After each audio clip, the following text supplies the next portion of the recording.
চশমা museum, a house of world class, জলট্যাক মোড়, বহরমপুর মডার্ন হোটেলের সামনে।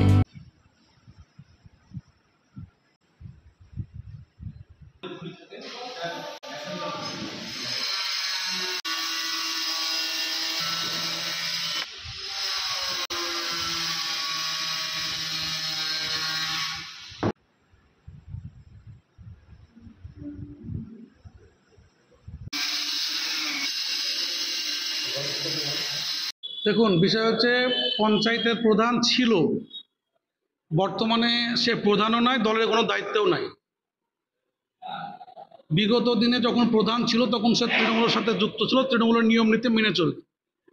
আজকে আমরা শুনছি যে সমস্ত অসামাজিক কাজকর্মে যুক্ত আছে বলেই আজকে এই ধরনের অস্ত্রশস্ত্র পাওয়া যাচ্ছে। সেই বিষয়ে আপনি বলছেন তৃণমূলের নেতা হিসেবে পরিচিত। তৃণমূলের নেতা কেউ না, আমরা যতটুকু জানি আমাদের নেতা হরিহরপাড়ার নেতা মাননীয় নিয়ামত শেখ এবং আমাদের সকলের নেতা হচ্ছে মমতা ব্যানার্জি, অভিষেক বন্দ্যোপাধ্যায়। তাদের নেতৃত্বে আমরা দলটা করি। আমরা নেত্রীর কাছ থেকে এবং আমাদের মাননীয় বিধায়ক নিয়ামত শেখের কাছ থেকে কোনোদিনও এই ধরনের কার্যকলাপের নির্দেশও পাই না। আর এই ধরনের কাজে যুক্ত হোক সেটা আমরা কেউ চাইও না, এবং কেউ যদি যুক্ত হয় তাকে আমরা সাপোর্টও করি না। আজকে প্রশাসন যেভাবেই হোক যেটা জানতে পেরেছে এবং তাকে গ্রেপ্তার করার পর তার কাছ থেকে মেশিনটা উদ্ধার করেছে। প্রশাসনের নিয়মে আইনিভাবে এই ব্যবস্থা নিশ্চয়ই করবে।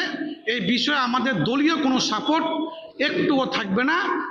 আমরা এই ধরনের অসামাজিক লোকের সাথে দলের কেউ থাকবে না। আমরা কোনো সাপোর্ট আমরা করব না।